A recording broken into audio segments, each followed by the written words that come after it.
Kia ora, guys, gals, and legionnaires. Rycon here, and welcome back to Zealand. This is Season 3.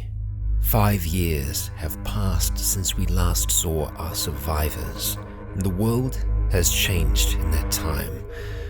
The lights have gone out, and Earth has remained dark ever since. Albeit for a few small pockets of civilization, humanity as we know it is no longer a dominant force on the planet. A year after the longest night, less than 1% of the human population remained uninfected. Earth is a dead world, but life still finds a way. Small groups of survivors still eke out an existence. The fall of our world took its toll on the human spirit in those early years. The very worst aspects of humanity rose from the ashes of our world. Scarcity drove people to commit horrific acts on one another. Hunger drove some to the unthinkable. What little resources that were left in the towns and cities have been stripped away in the early years, or rotted and degraded by the later. People became resources alongside fuel, food, and ammunition, the new currency of Zealand. This is the world that our survivors now live in. If this season is your first of Zealand and you're wanting to get caught up, click or tap on the video in the right-hand corner to get the lowdown on Season 1. Season 2, however, saw our survivors trusting in others for the first time, attempting to build something bigger, something better, and then having it all torn down. Towards the end, they were presented with a second chance. Some of our survivors chose to stay, to build, and others made the decision to move on, to seek communities that might still exist somewhere in this wasted world. Chloe, one of our survivors, choosing to leave for good, attempting to set out overseas in search of a loved one. And that is where we return to our survivors in 2022. Now older and more capable to survive in this new world that they have proven themselves time and time again. But the challenges are not over. Peace and prosperity can only last for so long before the world comes knocking yet again. Now Zealand is set in a post-apocalyptic world, so it goes without saying that we will be exploring some of the darker natures of humanity. So if you're squeamish or the idea unsettles you, take your chance now to walk away. For now, we return to Zealand.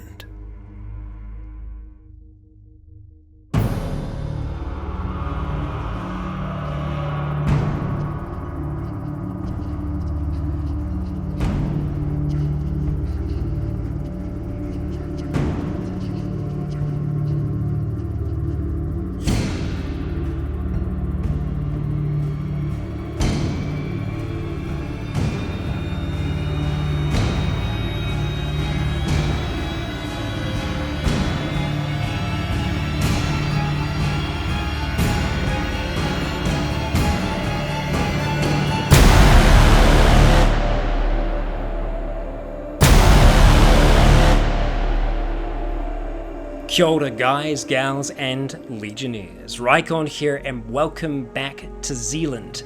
This is Season 3, Chapter 1, Reunions. Since the last season, 5 long years have passed. Our survivors have split.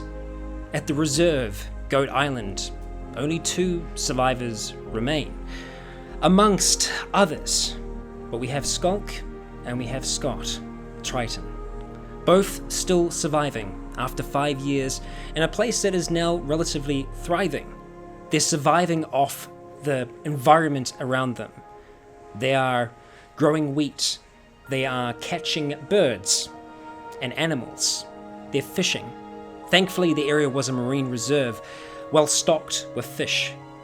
And over the years it has dwindled somewhat, but food hasn't been as much of a problem for you as it has been for others out there in the world. During those 5 years, Jake and Nick left in search of others, in search of other settlements, people, in the hopes that they might be able to form some kind of trade network. But sadly, Jake and Nick were not seen. And shortly afterwards, a very similar fate befell Chloe, who left in search of myself and in search of another. And since then, she's not been seen or heard from. And so, Scott and Skulk, you continue your lives as best you can in the reserve, in this place that has become your home. You spend your time up high, atop the MDC, in a home that you've built for yourself. Out of reclaimed wood, windows from other buildings, a few doors. You maintain solar panels on the roof, and you process the things that you catch there. Birds that you catch, other animals that you find in your traps that you spread around the MDC, and you process them up there. You have a good selection of furs and hides that you work into a number of different garments. Not too much flair, more utility than fashion, but still decent nonetheless. Scott, you have become a big part of this community. Sometimes when the hard decisions need to be made, the others look to you. You have a council on which the two of you sit, with Lulu and Jonah. Frank as well. There, the decisions for the reserve are made. Now, unfortunately, Jonah isn't as capable as he was 5 years ago. About a year into this journey, he had a heart attack that has rendered him a lot weaker than he was before. He hasn't been able to go out on the journeys, the scavenging runs that have been needed. And so Scott, getting a little bit more confidence on your prosthetic leg, you've been taking those runs as well, alongside with Frank. The two of you have been going out there into the world and bringing back with you as many supplies as you possibly can. Back at home, things have changed as well. Charles is no longer the alcoholic he once was. He's become a family man, a father to Jen, and he's become quite the fisherman. Scott, as well, still being incredibly proficient with fishing rods, spends most of his mornings out by the sea, catching whatever you can. You've fallen into a rhythm of things here. There is a day-to-day order of your life. Things have been peaceful. There have been hardships. The winters have been tough. Sickness has come. And overcoming the tragedy that happened 5 years ago now, in which leaving Little Barrier Island and finally finding some kind of safety here, that event happened with Willow, where more lives were lost. And Willow still lives here, not inside your walls, in a house on the outside. And she has a son. His name is Philip, named after his father, Flip, who passed on Little Barrier many years ago now. Everyone else has found their place in this little society together, this life. And for this time, you have remained undisturbed. The outside world has stayed just there, outside. It hasn't intervened in your lives. And so, you've come to get used to this new pace of life, this new style of life. And today, in particular, is an important day. It's the first day of the new year. A day where you all celebrate together. You get together and have something of a feast, which is a luxury. Years prior, the idea of that would not have been possible. But with the hard work and effort that you've put in here, it's a way to congratulate yourselves, a way to pat yourselves on the back and, dig into some of your more vintage wines that you've been keeping over the years. And so that's where we begin. It's early morning. People have been working hard throughout the very, very subtle moments of sunlight at the start to begin preparing food and getting things ready for today. Tables have been laid out on the second level of the Marine Discovery Centre, and there you're beginning to gather, bringing goods and things to share, projects that you've been working on. And that's where we'll start. And so, all of you gather in your space. There's only a few people here to start with. The kids are the first ones there. Olivia and Elsa, now a lot older than they were. Olivia now 14, and Elsa now 9. She's 9. She's 9 years old. They're there, getting some of the things laid out on the table. Lulu too, arm in arm with Jonah. The two of them now husband and wife. A ceremony that was celebrated a few years prior. And Jonah, he's a little slower than he was before, but he still has the same kind of tenacity to him, the same kind of edge. The two of you enter the place at the same time. There are still others missing at this point. Kind of acknowledge each other for a moment and go ahead and start settling down and waiting for some of the others to arrive. It's the morning, and, well, drinking in the morning can be a little strange, but same rules that once governed us no longer apply. So yeah, I don't think after 5 years it'd be strange to drink in the morning. No, not at all. Not at all. And glasses are brought out, and the others do start to filter in. Frank comes in and plops himself down on one of the chairs. Other chairs are brought in by some of the others as they start to filter in. Charles and Jen both walk in. Putting their chairs down, Jen walks up to you, gives you a little kiss on the cheek, and sits next to you down at the table. Out of curiosity, with all the wheat we're growing, is there a still here? Not yet. Alright, fair enough. That could very well be a project that you've been putting together for a little while. A little side project that you've had on the sly. Yeah, because we're just thinking, speaking of alcohol, yeah, with all the wheat we can definitely make something. Yeah. Something worth considering. But there have been supplies that you've kind of held on to, especially for special moments like this, and the wine is kind of divvied out between everyone as everyone comes and sits in, and there's like a little moment of silence as Willow does appear, and she has her young son, Flip, by her side, now the age of 5. Has a similar look to Willow, more so than the Flip that you knew for a very, very brief time. Has the same kind of reddish hair, and he runs up really quickly and sits down next to Elsa and Olivia. They seem to get along quite well. And Lulu and Jonah have kind of become the de facto parents of these two kids that don't have parents any longer. Willow, without saying a word, approaches the table and sits herself down. And everyone begins. Everyone starts eating. And there's conversation. You're all catching up on the week prior and another year. But as you're all eating and you're enjoying your food, what's there?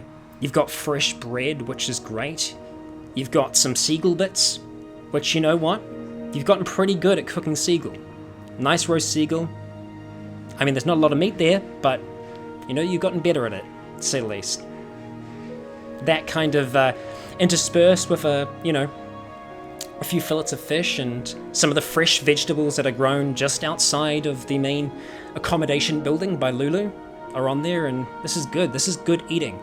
It's a lot better than the eggs that you once ate again and again, and the very simple food that you were kind of forced to eat while you were kept prisoner aboard the yacht. This is good food. And there's a moment where you stop and you think about the others that aren't there anymore, that aren't with you. There's something that kind of hits you at this time of year. Some more than others, but there's that little part of you in the back of your mind that thinks about Nick and Jake and Chloe and the other people that you've met along your way, whether they could still be out there somewhere in the world. Just outside one of the windows, across the walls that protect you, there's a small little graveyard. That was bound to happen. Yeah. There's a small little graveyard. And in that graveyard are the graves of the people who passed. The people that were lost on Little Barrier Island. But then there are some markers for folks who you don't have the remains of. There is a marker there for Chloe, there's a marker there for Nick, and there is a marker there for Jake. Some of you protested to these putting up, still hoping, still thinking that they might be alive out there somewhere in the world. Heck, there's even one there for me. But nonetheless, some people needed that closure, and they put them up all the same. And so you continue your New Year celebration, eating and drinking. Is there anything either of you would like to do in the moment, other than just enjoy this fabulous feast that's before you? I'm assuming it would have been a thing that was kind of narrated over by you, but like the whole, I would probably just say basically the same thing I say every year. It's just like, you know, this is all like get together to appreciate all the work everyone's been putting in for the last year, to say that we've, you know, pushed ourselves to survive and create this place. You know, we're all here because, you know, we're a team, and, you know, we require, you know, this like companionship and like togetherness to be able to strive. And again, just to say, you know, we've lost people along the way, that you know, even though no matter how tragic it is, their deaths have meant something. You know, along the way we've, you know, developed because of those events and stuff that have happened, and I'll probably say just to another year. And Yeah, to that. Cheers. Jonah drinks, locks it back. You see Lulu's kind of giving him a slightly disapproving look, but it's a nice moment. Everyone drinks and you continue to eat. While you're all sitting there and this moment's kind of going on, I need both you, Skog, and you, Scott, to roll perception for me. Just flat, or? No, this is going to be difficult, so it's a -10 to your skill. 24 pass. 24 pass. I'll spend a signal on that. Well, hot damn. Why not? Might as well Not use slowing down. No. That's a I'll 91. I'll spend another one.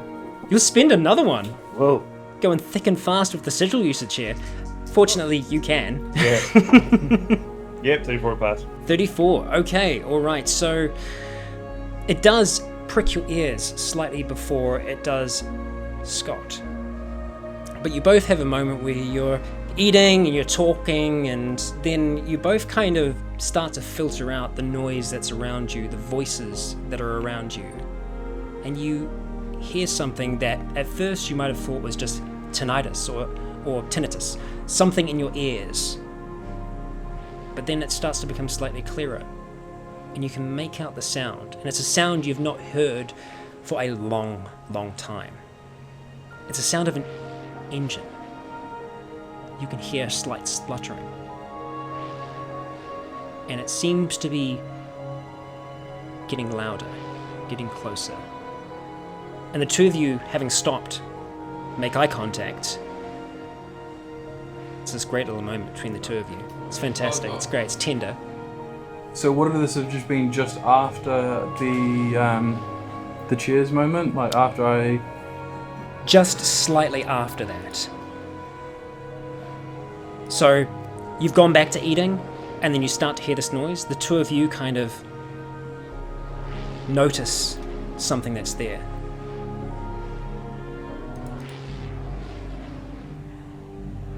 I just say, We notice a change in the ambient music. You do.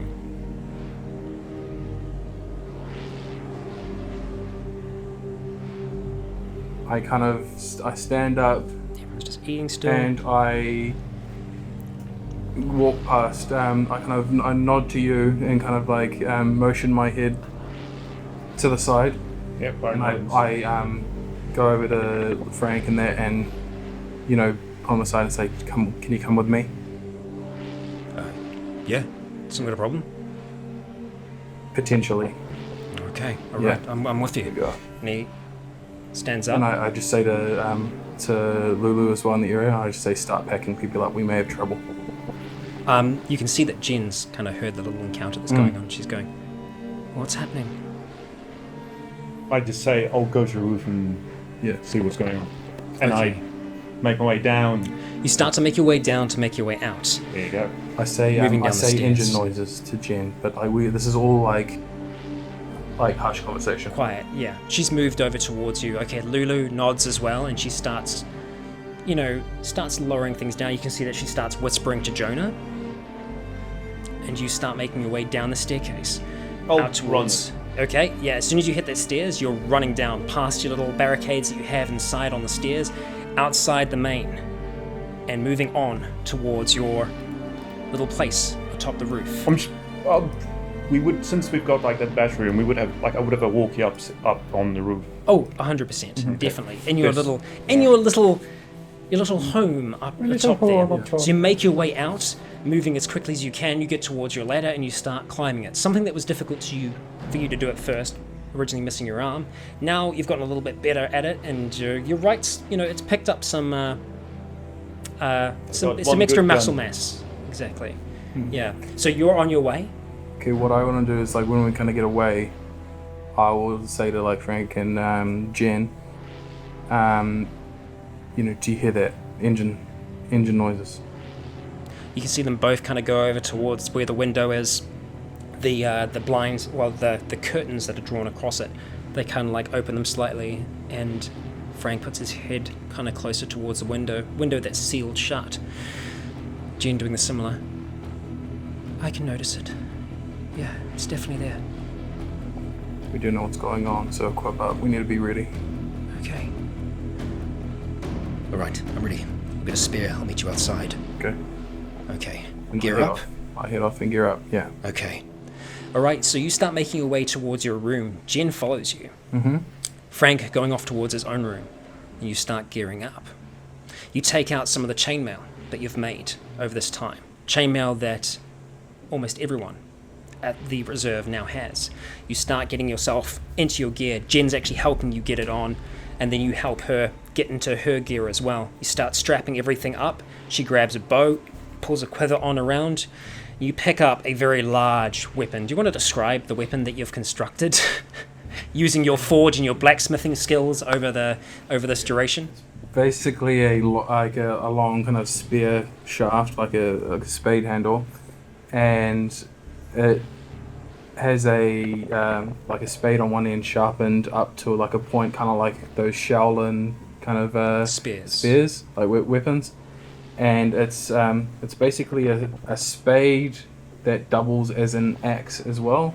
And on the bottom side there is a ball hammer on the other side with a wrench on one side and a ball hammer on the other. Yeah, it's a heavy, devastating thing, and it's taking you a long time to get used to wielding something as heavy as this. And you grab it and you clink it onto the device that you've kind of made on your back so that it's held right in place. And both you and Jen start making your way downstairs. Once you make it to the second floor, you can see that Frank is ready. He has a spear at his side. He is decked out in his top chainmail with a kind of motocross gear on the bottom, and just kind of supplementing his joints as well on his arms and here, and some nice big boots. And he starts taking off down the stairs. The three of you moving down there. By this time, you're already at the top of your ladder, crawling onto the roof. You pull yourself up on top of it. And at this stage, you're able to kind of start to put sound towards sight. You turn towards it. I also want to run to my little hut, put just a walk in my mouth, and just grab a telescope. Okay. And then go to whatever edge I believe the sound is from. All right. And my radio is on our channel as well. I've turned it on low volume on our Low volume standard on. channel. Fantastic. You do the same. You grab the telescope, and you can kind of catch with your sight right away where the sound is coming from. Looking slightly off towards the southeast. Yep. It's coming from the sea. It doesn't sound like a boat engine. And then as your eyes kind of drift up, you see in the sky a yellow plane. How big? Coasting quite low to the ground. Not very big. This Like looks Cessna like big, or? this is slightly larger than a Cessna, and something that you're able to see once you get the telescope out. It takes you a second to get it into position. You can see that this plane doesn't have usual landing legs. It's got like a pontoon type things. Yeah, so it's a seaplane. And it is quite low to the ground, and it seems to be coming in towards your direction. The engine seems to be struggling a little bit. You can hear occasionally like a plop, plop, plop, as it kind of kicks back up, and you can see just a slight kind of like trail of black smoke coming from it. Okay, I put the telescope down, and I just walk you through, well, to anyone who can hear me. And I just say there's a seaplane coming in for a landing on the southeast. Looks like a losing fuel. Yeah, I just say, can you see inside? Roll perception for me. This is going to be hard, so this is going to be minus 20 to your skill. Nah. Okay. You're able to hold it on there for a moment, but like repositioning your telescope to try and keep track of it as it's coming down is a little difficult. There's a focus adjustment that you're having to do as it's getting slightly closer to you. It's a little too difficult to make out anything inside, other than the fact that you're pretty sure that there is a person inside of it. Okay, I just say there is someone in, but I can't get any details, and it's definitely coming in for a landing here. Okay, well, we'll be ready. Where they headed towards currently? They've kind of come up, and it looks like at this stage they're kind of coasting past you, and it seems to be banking to the side, and it's doing quite a sharp turn. It seems to be almost getting ready to circle in and around over this place, judging by its kind of path. It looks like it's just circling over on top of us. And at this point, you hear it, and as you're kind of starting to exit the kind of airlocks that you have outside of the MDC now, stepping out into the courtyard, you can catch sight of this thing, and it just goes right on overhead. And as I would hear that, I'll immediately say, just get under cover. I go back in the hut. You duck back around to your hut. You can see out the side windows this thing going past. Jen kind of pushes back like past you slightly, and she's looking out. Frank's still hanging back in there. He's just kind of trying to read what's happening from the two of you. This thing starts banking around to the side, and it's circling, essentially, a pretty wide circle around the reserve at this point. You wait a few moments longer. It seems to go out a little bit further, banks around one final time, and it starts to be lowering. Dropping, until finally, you lose sight of it beyond the trees. You see it go down. To the water? Getting out of the shack to kind of see a little bit more. You have elevation. You can see a little bit better. You can see this thing landing effectively in between Goat Island itself and the Marine Discovery Center in this region. You have 3 boats out here. You have the Second Chance, and you have 2 yachts that stay moored up here at any one time. They're outside of view from the rest of the sea. And this thing drops itself down, landing in this position here, and it seems to continue on for a moment or two longer before eventually coming to a stop. Okay, I'll radio through. It's with the boats. Okay, we'll form up near the graveyard. Okay. All right. What's your intention at this stage? Are you staying on top, or are you moving down towards the graveyard? I'll stay here with the telescope because I've got a fairly good view of like the beach from here. You do. You can see pretty well from atop of your little lookout point that you have up here. It's a little difficult just because some of the trees are quite overgrown in and around the graveyard. You kind of lost sight of it a little bit, but because this plane is a bright kind of yellow, you can see it, kind of gaps through the tree. You can't make out a clear kind of image at the stage, but the plane seems to have stopped. You can hear that the engine's kind of stops, and there's a little at the end of it. Alright, I'll keep lookout from here and tell you if anything's happening with the ship, with the plane. Cool, Roger, do that. Yeah, and then I say to the others, I'm like, to the graveyard. They've landed on the water. Okay. Alright, we'll go around. So, you start to make your way around to the graveyard. There's no easy way to get there from here. This is all kind of blocked off at this point, but the way that you do go to get round to it, is moving out this way and past your front gate. Your front gate is essentially one that slides in. It doesn't open in or out. You've kind of got a roller system going. So you roll it to the side and you wait a moment as you kind of open it. Frank goes out first, spear at the ready, and he's kind of looking around. It's clear. Both you and Jen start to move out and around the side here. Once you do, Frank grabs it and starts pulling it back across, locking it in place as he does, taking the key with him. The three of you start moving along the fence line here, through the slightly denser trees and brush, but there is a little bit of a walkway that works through towards the graveyard. Making your way to there is another that starts to lead down onto this rock. There is a ladder that leads from up here and down. You remember in the past, essentially drawing a whole heap of infected off this edge down onto the rock below. You make your way out to that point, moving amongst the kind of, it's not quite a sea, it's more like a pond of grave markers that kind of are set throughout here. My intention is for us just to stay on this kind of like ridgy area, not go down to the water, just to keep like some semblance of elevation and try to get some form of cover. Okay, all right. So you start to make your way up, moving through here. Are you trying to be stealthy at all? I'm trying to avoid like eye line with anyone potentially in this vehicle. That sounds a lot like stealth to me. Yeah. Can you roll stealth for me?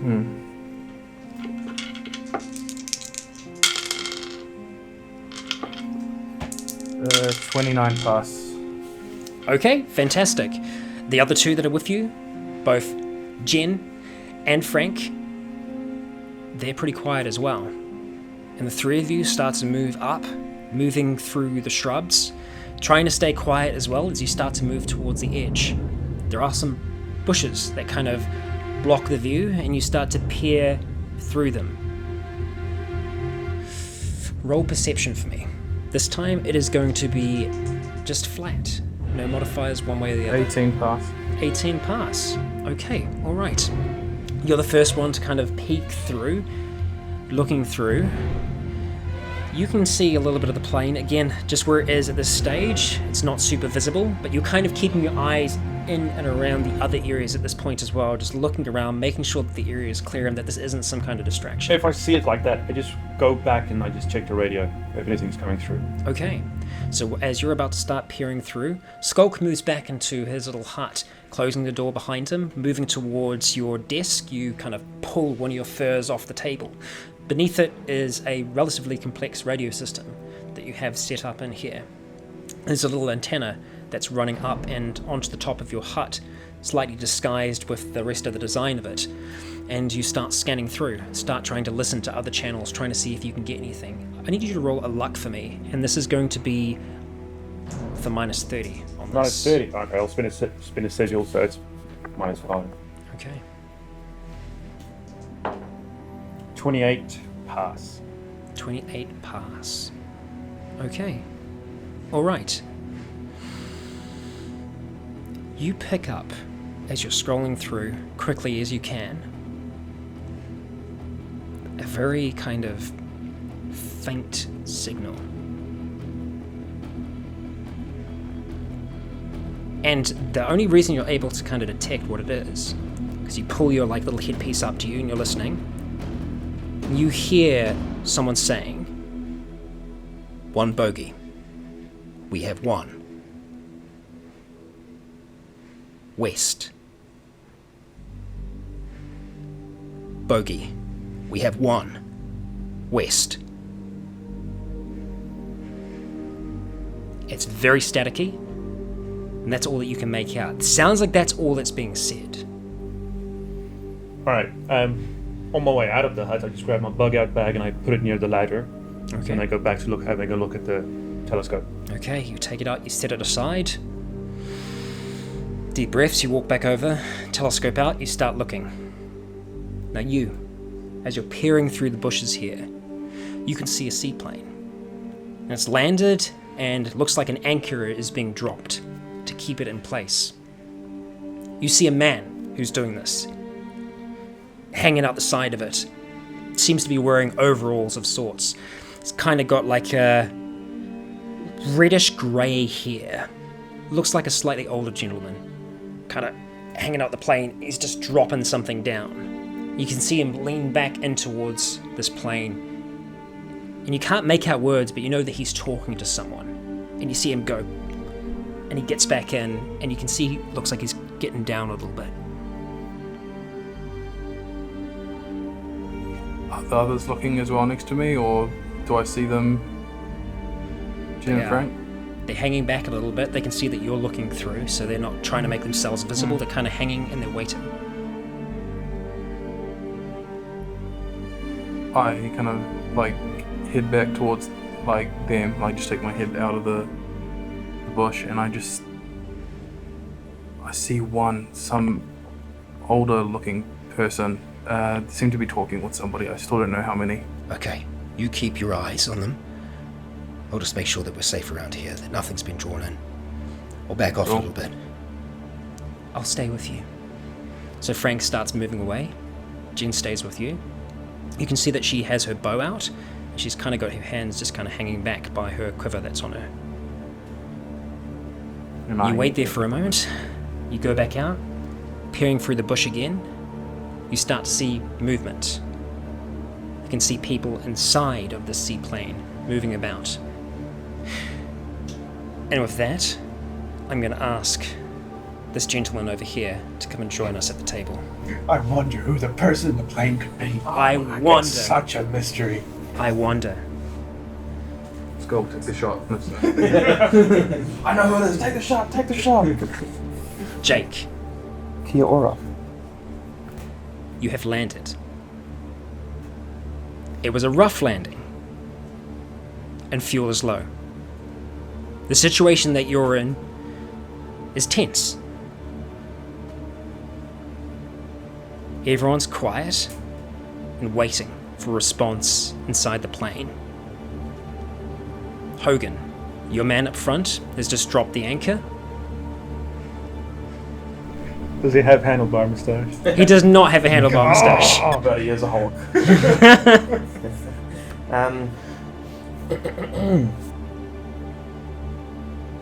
Radio through. You radio through? Radio through, go. Scott? Skulk, your radios go off. When you're ready, sir. Andrews, Tate, Slaughton, do you copy?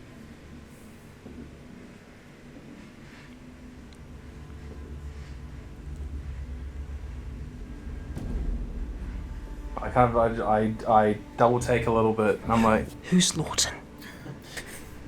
Yes. Jake?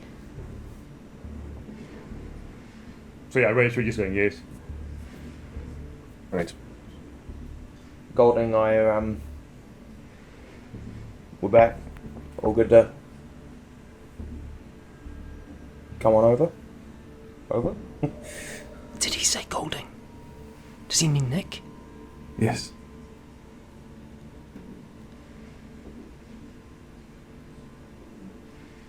Why are you using last names?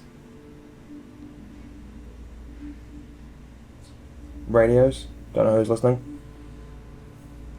We're gonna need a boat to come get us out. Don't really feel like swimming. Over. Who else have you got with you? Just a few people we picked up along the way. Good people.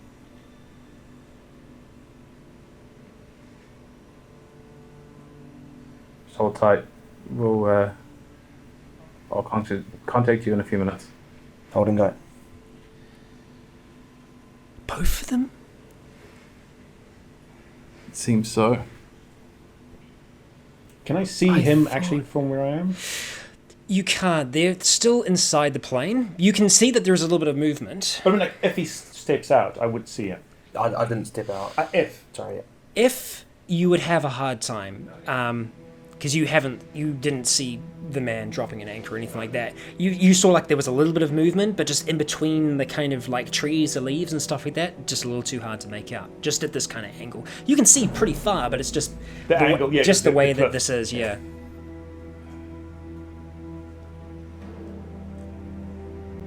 Sculpt, could you go inform Lulu and Jonah of the situation?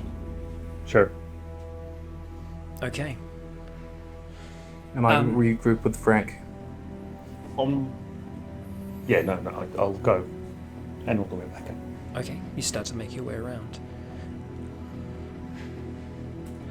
As you do, there's just, you can kind of see the look on Jen's face, and she kind of seems like she's in a little bit of disbelief about the whole situation.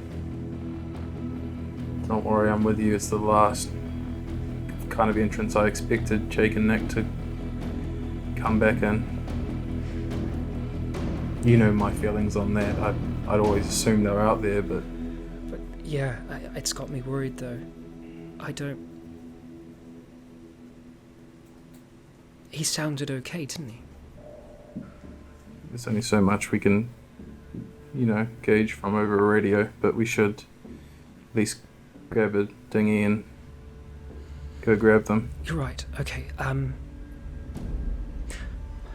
Do you want to stay here for a moment? I'll go find Frank. I'll make sure that he goes down. You okay with that? I would call back on the radio. With you two, how many more have you got? Over. What is there? 1, 2, 3, 4, 5, 6, 7, 8, 9, 9.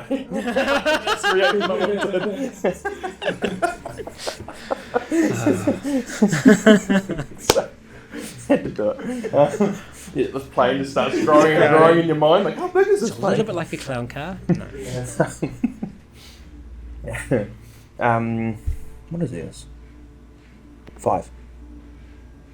With 5 extra. 7 in total. Over. Yeah, that's correct. Yeah, I'm sitting there trying to visualize in my head. I take this dinghy will safely fit 5. We'll 6. use one of the rubber ones. Okay, so in terms of the dinghies that you have 2 rubber inflatable dinghies, and you have another... I know how many we have, but I just don't know, capacity. Yeah, you'd say so. Yeah, I mean, it's a push to get all those people across, but, They can sit on the side. Yeah. Oh, I can just add in, just a few of us will come ashore first, and then the rest of us will come over. Okay, look, I'll go get him. Do you want to keep an eye on things? Yeah, we'll do. Okay. So Jen takes off in search of Frank to get him to start moving things down here. You make your way downstairs. Upstairs. You're pretty quick. You've gotten a lot fitter over the years, moving up and down and all around. You make your way up towards the second level, where you can see that Lulu has gotten the kids and she's moved them up the top, and they're in their rooms there. Charles is currently talking with Lulu and Frank, and they look quite concerned. They're around the table. There's still a fair amount of food out, but they're kind of just, you can see that they're mid-discussion when you come in, and then that's when Jonah kind of comes along. It's just, What's going on? Jake and Nick's back with company. Jake and Nick. Seems to be airplane. Well, no, hang on, it's an airplane. Seaplane. There was a friggin' plane. I thought it was a plane. I heard something. Okay. Alright. Look, do you need any of us on lookout? No, I'll go back upstairs. But I guess I'm not sure if Scott's going to take a dinghy out himself or what, but they'll need a dinghy to go grab him. you see Charles kind of pipe up at this point. I'll help with that. I can do that. I'll go down, make sure that they're ready, that they're going to be okay. Ruby. Jonah, you got a radio with you? I've got one upstairs. I'll go get it turned on, get it ready. So he starts moving at this point, and Lulu's kind of left in there at this stage, and she's just pacing over towards the windows and just kind of looking out and towards that direction. What do you make of this? Well, I trust Jake, and so if he says they're good people, but... People? How many people are we talking about? 5 extra. 5 extra people. Yeah, I'm just worried if someone other than us saw the plane coming in. It's bright and yellow. Yellow. Brilliant. He didn't mention the condition of the people. I see. Okay. Well, the others will be safe. I'll keep them upstairs, Yes, please. away from the others.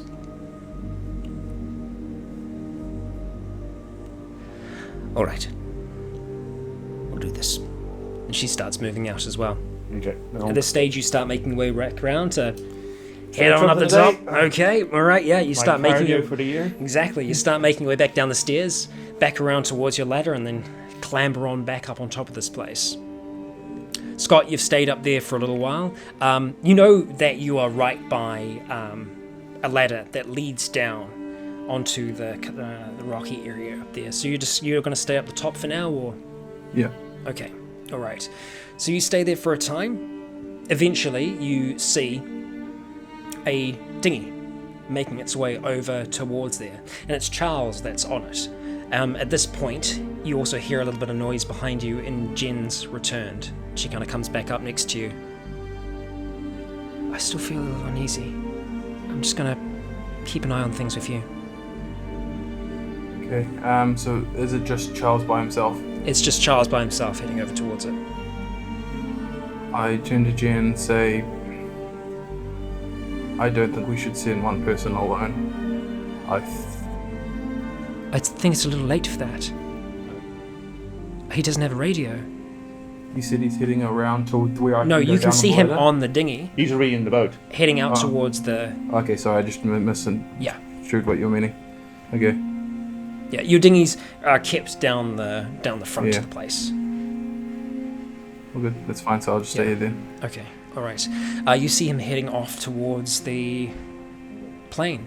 Jake, you see a boat approaching, and a man that you don't quite recognize at first.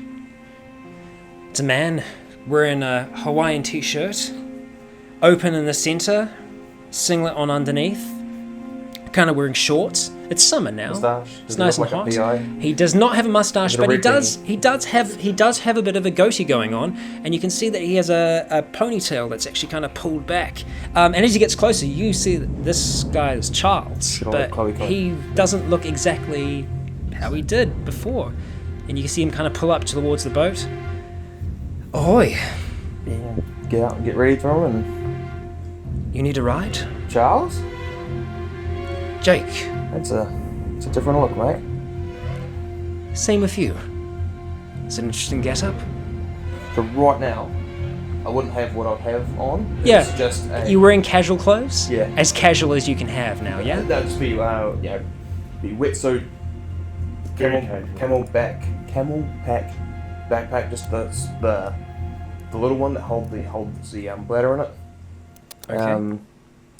You would have you see a bag sort of attached here, and like a bike pump attached here, and it's looks like a what are they called? Life jacket, but it's not inflated. So that will have a little canister attached to it, like right up here. Yeah, so it looks really freaking weird. I look like To a normal I look person. like someone in the water, to be honest. Well, yeah, okay, a little bit, still weird. And Charles looks a little bit further in. He can see a few other faces in this plane with you, but he does kind of track one down the back, and that's the face of Nick sitting in there. Nick, unfortunately, who isn't with us just yet. He's close though. He's close. Yeah. He's close? Okay, well, he will be with us eventually. But Nick's in the back, and Nick seems to be occupied with something at the time. But Charles is like, well, how many people are going to come across? How many people do you need? I can do a ferry service if you like. Trying to count Do in my a head. few. Just 5 of us will go. 5? 5? Yes, 5. Okay, all right. Let's start ferrying people on then. So I'd help. Okay, Everyone- who are you getting off of the plane? This is the question. Now names. Okay, So yes. we got Willie. Okay, so Willie steps off. He seems to be a young Māori boy. Looks like he's kind of mid-teens. Got long, kind of curly black hair. Clothes he's got on are pretty casual. Not like any kind of like major kind of protection or anything like that. He's got like a sling pack that he has over his shoulder. He kind of gets out. He's a little bigger. He's like got a little bit of chubbiness to him. And there's a little bit of rock to the boat as he kind of gets on and has a sit down. And then he kind of grabs Charles' hand. He goes, Willie. Hey. And then it would be Poe as the father. Poe? Yeah. So slightly, not a Teletubby. Poe steps off the boat. Again, slightly kind of bigger, broader man. Got a beanie on over his head, and he's got some like unseasonably warm hunting gear on. It's like warm, but he's still wearing like kind of like hunting camo and stuff like that. And he's got a little bit of a pack with him that he starts bringing across onto the boat. Liz. So he waits there, and he like extends his hand out towards this woman. She looks to be kind of like same kind of age as Poe. She looks a little frail though. Poe's quite muscular, but Liz, who steps off the boat, is a little frailer. She's kind of got her hair kind of semi-tied up into like a top knot type thing, but it's kind of fraying and it's coming out all over the place, and she's got a bag with her as well that she's kind of like struggling to get off the plane. The boat plane. And Araha, who will be, I guess this is set this way, hiding her condition as much as possible. Okay, alright. So, next person that you see coming off the boat, you're able to kind of pick up a little bit. You can see that there is a boat up against there now, and that there seem to be people going Anything across in the skies out east? Roll perception for me. This is just flat as you start to scan the horizon. I'm down to 3 sigils now. Okay. Jesus Christ. Looks like someone specialised in sigil threshold. I did. I got 7. We have I start off with We have a few new 7 sigils. 4 pass. Man, 4 those are really pass. worth a sigil. 4 pass. The skies this morning are slightly cloudy, slightly kind of overcast. You're kind of searching through, looking, trying to see if you can pick out anything, amongst them. There is a moment where your stomach kind of drops for a second, and there's a lurch where you think that you catch something in the sky, and you realize after a moment it's a few birds flying in formation. But nothing from Great Barrier I can see. Nothing from Great Barrier that you can see. I just keep, every so often keep an eye on that part of the sky. Okay. So, you see, and Jen, as you're kind of peering through there, you see a Māori girl stepping off the boat. She's a little bit more wrapped up. Again, little unseasonal, for how hot it is. It's the middle of summer at the moment. It's quite warm, but she's kind of got like quite a big hoodie on over the front of her, and she has a backpack that she's wearing on the front of her, kind of awkwardly as she gets off the boat. Jake kind of brings his arms up and like brings her down and makes sure that she's nice and safe on the boat, and she introduces herself to Charles as Aroha. That's it. The rest can stay on the boat. Well. So there are 2 people staying on the boat. One of them, of course, being Nick, making sure that things are safe. And by boat, we mean plane. So it's Willie, Poe, Aroa? Liz. Hogan. Oh, Hogan's coming off as well. No, I'm saying it's the guy that you would have seen put the thing down. People. Okay, he's coming out. No, he's staying. Is he staying? He's staying. Yeah. You can't quite get a good look at the other guy that's in there. They seem to be sitting up the front. You can see, it's a little difficult for you to make out, but you see Nick move up and just kind of get into the front seat with Hogan in the front, and he kind of gives you a nod, and you set off with Charles in this little boat across the way, and this isn't a boat that you're using a gas engine with. He's rowing it out, and so he gets back in there and he starts getting his row on. It's a little heavier with as many people that are in there, and it takes you a little bit to get across, but you start making your way around, away from the seaplane, and over towards this little rocky outcrop here. Once he brings you around there, you can see a pretty high wall that's been constructed. You were part of making a wall, not this wall though. You don't recognize this wall. You helped build a wall that was much closer to the MDC. This isn't incredibly high, but it's high enough that it's above a person's height. He pulls the dinghy up onto the shore and chains it in with another set that are there, and just kind of pulls a tarpaulin back over the top of them and tucks them underneath. All of you just stay nice and close to me, and we'll go and say hello. All right. Let's go. I look forward to meeting all your friends properly. I'm sure you've got more than a few stories to share. We got a couple. We have our own, of course.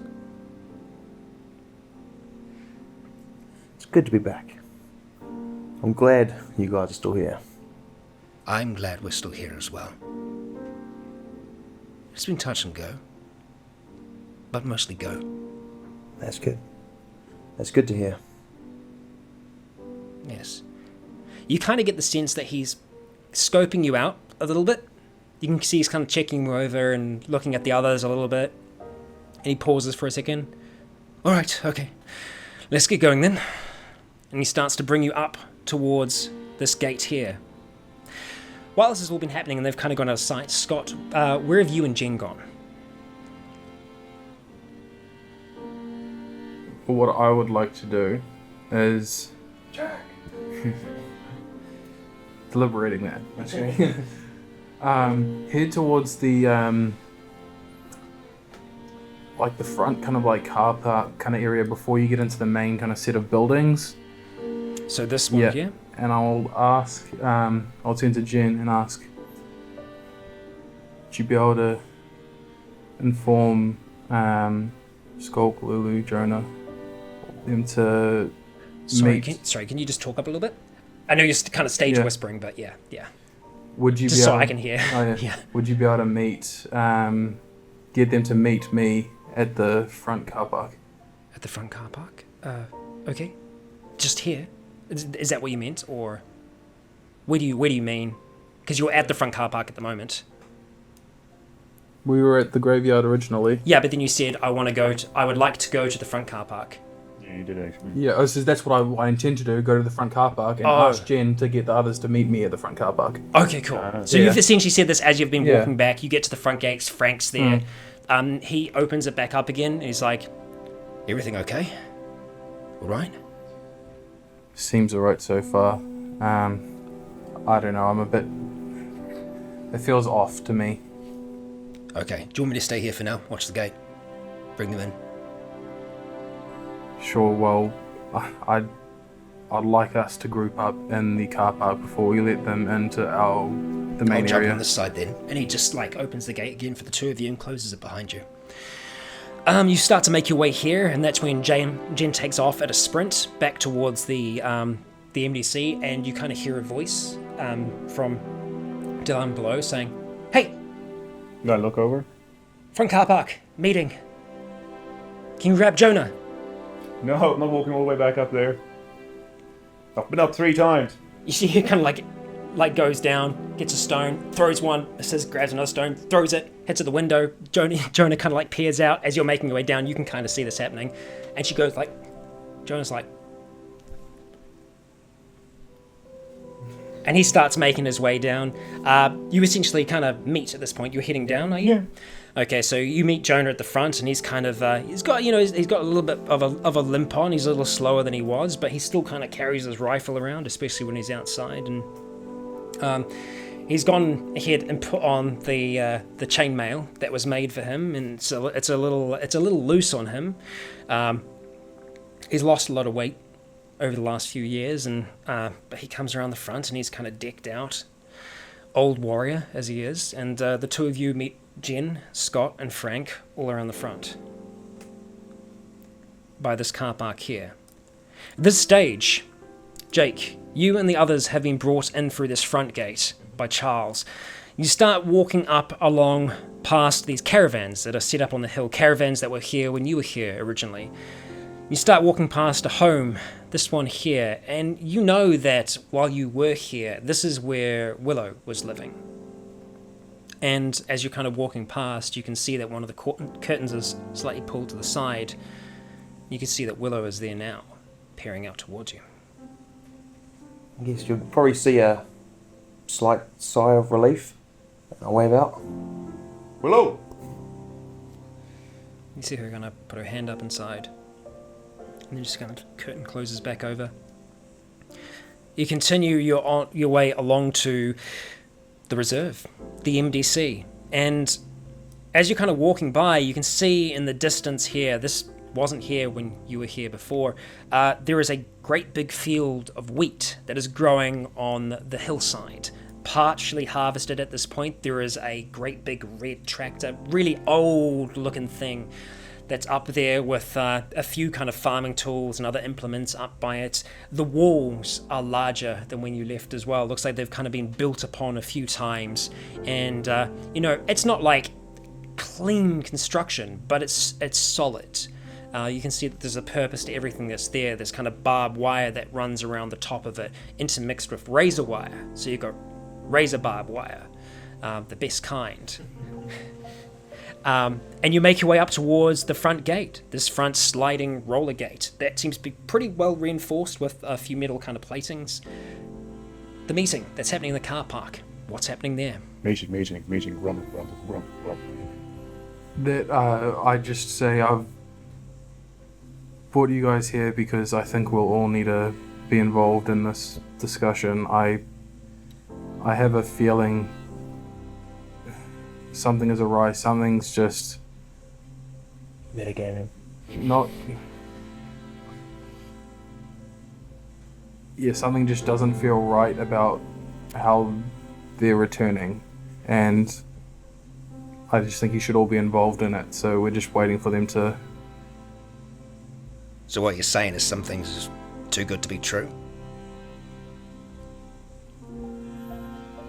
Yes, we've had a lot of good years recently.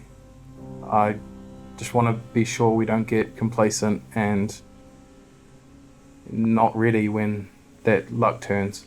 I agree with you. We have to be careful. But, I mean, they're still our friends, though. Yeah, I agree. We've all got a little bit rusty when it comes to dealing with the outside. I'm in your boat. I'm with you, 100% of the way. We'll take things slow, easy. But we won't scare them, right? No. Okay, let's go down together. So you all start moving together as a group towards the front gate. Frank reaches there first and unlocks the gate, and Jake, you can hear people on the other side, and it's pulled across. There, standing on the other side, are a very different group of people to what you left. So it's not Scott stuff. No. No, it's not. They had all these recordings of their voices that they used to manipulate you. No, you look in and for a moment, there is a moment where you don't recognize the people that are there, in a sense, because Does Scott have a ponytail as well? these are people. Scott doesn't. He has a ponytail down here. Yeah. He has a much longer beard. Everyone is pretty well decked out. You can see that almost every person that's standing in front of you has some form of chainmail across their torsos, with plates of metal across the front, with protective shoulder guards, arm guards, leg, knees. Toes? Yeah, me not. I wouldn't, because I'm climbing up me that see ladder. you all in the need. time. Yes, Yeah. exactly. I wouldn't do You're not in your ready gear. You're in your everyday gear. But yeah, you do see towards the back of this group. You see Skulk there, and he's got his regular kind of clothes on as well. But you can kind of see that you did have a necklace of things back on the island, I believe. Still have it. You still have it. Are you It's been wearing it? expanded Yeah. upon. It's been expanded upon. There are a lot more bones. It's like everyone's and other missing a little finger, and he happens to have a whole bunch of little fingers on there as well. Precisely. You can see that Wondering where that went. that aesthetic has been continued, and there is more bone and kind of fur that's been kind of worked into your usual kind of get-up. And I would say you probably have a bit more of a beard kind of going on at this point. How's your kind of hair wouldn't have cut situation? You wouldn't have cut it? Because I can't, because I have one arm. Yeah. And you never asked anyone to cut it for you. So you Never look. ask for help. I've just got Robin- 5 years of Robin Williams in Jumanji. Here you go. When he first What comes year out of the is this? game. Yeah, exactly. That is Skulk right now, essentially. But like in a full t-shirt on, and stubbies. Instead of Yeah. leaves. Yeah. just full on Bushman beard and everything. Jen has grown up. There's a woman standing in front of you there, and she's kind of got her bow at her side, and you can see that she has a quiver across her shoulder. She's not reaching for it right now, but she's kind of has the bow just sitting down at her side, kind of looking at everyone there, looking at you, kind of with a sense of kind of disbelief. Looking at the others, you can see Jonah. Jonah looks older. He was an old man before, but now even more so, you can see the years kind of weighing upon him. But there is a great big fucking smile on his face. Grinning straight towards you. And he looks towards the other group of people and he's just kind of gives you a little nod. Gives you a fuck yeah nod. You can see that Frank is looking actually almost like Scott to a degree. He's got his hair kind of shaved right back. He's bald. He's got a little bit of facial hair, but it seems to be pretty well cut, pretty well shaved. Looks like maybe he's just forgotten a day or two here or there. But he's looking at you a little bit more unsure than what some of the others are. But the group standing in front of you, the two of you see each other again, and again, like Jake, he's looking different as well. I'll be not bald head, but sort of short hair and no beard. No beard. No beard. Could you do it? Sacrifice it to the god of this game. You can see that. Yeah, finally, you know that Jake actually has no chin at all. The beard has just been disguising it, and I look at you and I said, "Oh, so you finally cleaned your second bum, have you?" The beard's been gone, like, since the first episode. He did shave it off. That's right. You shaved it off in the car. It was blowing back in people's faces. Yeah. So we thought made you'd grow sure it it went back. towards Chloe. You thought you'd grow it back, man. There are tactical reasons. And so you are kind of standing here across the threshold, not entering yet. What do you all do? So, Open arms and give Scotty a hug, and then work my way through the group, pickpocket them all as I go. Nah, just hugging them as I go along. If people obviously Pet hug, but Yeah. still a bit weary. Okay. I don't know. I don't know what's Good changed. to see you guys. Oh my god, Jonah. Mate, So glad you guys are all that you're all safe and sound here. we are as safe can be. It's been rough at times, right? But it's good to know that you're all right. What about Golden Boy? He's still there. They're just having a look at the old seaplane there. Yeah, how does that work? This is Frank speaking up now. How does it work? Yeah, what do you got that thing running on? What do we have that thing running on? It's a diesel engine that's been swapped out. It's a diesel engine from another plane that Hogan requested the parts for and has painstakingly built up Hogan's from that awesome. point. He's my hero. Hogan's heroes. Yes. Wait, no, I'm his hero. Yes, that's the way it works. Yeah, it's a diesel one we refurbished. Sort of just put it together with parts. Just you did by yourselves? No other help? Just us and our group. Not anyone that we've had encounters with before in the past that seem to also have things that flew? No. do you see anything out that way? Great Barrier? We were looking out that way. Obviously, shit scared of that. We didn't see anything coming as we're coming through. Any movement on the ground? Well, we weren't that close. We just had our binoculars looking that way. Yeah, we've got nothing there. But anyway, it's just we have a time ahead of us to go through stories.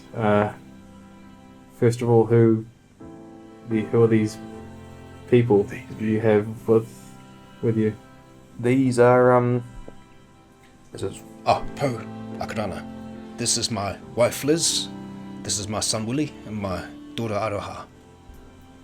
Let's say my name's Scott, and I go around and Scott. Heard a lot about you. Good dude. And you start to do some introductions with the others that are there, and yeah, you can see that this family group, they're tight. Some of them a little bit more worn than the others. You can kind of see overall that, it seems like this lot have had it a little harder than you guys have on the outside. so why don't we take this inside and we can exchange stories and get caught up. It's a good idea. sounds good. Those two gonna be alright out there for a while? Depends on you, DM. Next ready to go. At that point, Charles kind of beckons up. I can go back and I can bring him across if you want. If you don't mind. Good old ferry service is what I'm good for. Thanks. All right, I'll be a moment. So he starts making his way down, and all of you start moving up towards the reservation. The reserve. This isn't a reservation. This is a reserve. You make your way up towards the MDC, your accommodation, the home that you were in for a time, but this building has changed a lot. Walking up towards it, you can see outside of it, a lot of the things that you initially wanted to be implemented have been over the years. Around the outside, great big bushes of lavender are sprinkled around the outside of it, and the scent of it hits you as you're starting to walk towards it. The bottom level, all the windows have been completely covered. You can't even tell that there are windows there now. Higher up, the windows that are on the outside all have bars placed over the top of them, and outside you can see that small kind of like creeper vines and stuff like that have been planted, along with some other boxes of lavender around the outside at the kind of higher levels. Looking up towards the top, it looks like on the corner of it, there are spotlights on either side of it, and you can't quite make out the rest of it that's on top there. When you're looking over towards, the other buildings, you can see that where there's the one that's off to the side, this building here, there is what looks to be the startings of some kind of structure that's being made out of wood that seems to be rising up from the top of that. This place has come a long way. Since you left. Walking up towards here, you can see that there is a section out the front where there are a number of washing machine drums that are out that are kind of on their side, and a number of buckets and like washboards and things like that. You're assuming this is where people do laundry and wash their clothes. You start to get brought round to the front of it.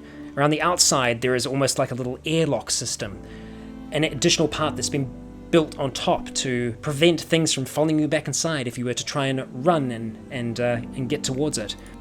And there you see the home that you once knew.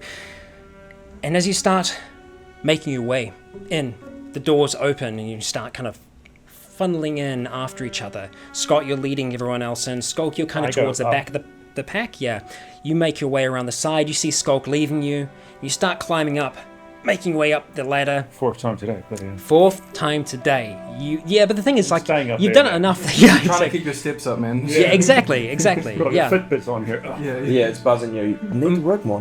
While you're going up the ladder, there's something that catches your eye. From where? The corner of your eye as you're climbing up the ladder.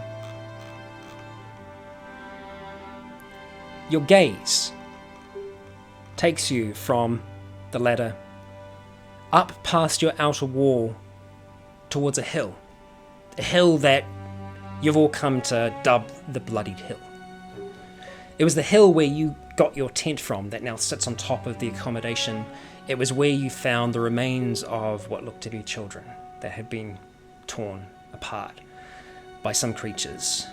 Some of you had come to assume it was the dogs that came and attacked you shortly afterwards. It was called the Bloodied Hill because there was blood all over the place. It was a mess. It's been cleaned up since, and it is used as a lookout post for you from time to time, and it's where you go up and you do some of your trapping. What catches your eye are silhouettes. You catch 3 that seem to be standing up on the hill. Standing. Watching. Waiting. As you're gazing up in that direction, and Jake, you start to get home, and Nick starts to make his way back on a boat, that is where we're going to end this week's episode. Thank you all for joining me for the new season of Zealand. Reunions have begun, but tensions are still high, and there are mysteries out there awaiting to be solved. Please do join us next week at the same time on the same channel. I've been Rycon, you have all been awesome, and until next time, stay tuned.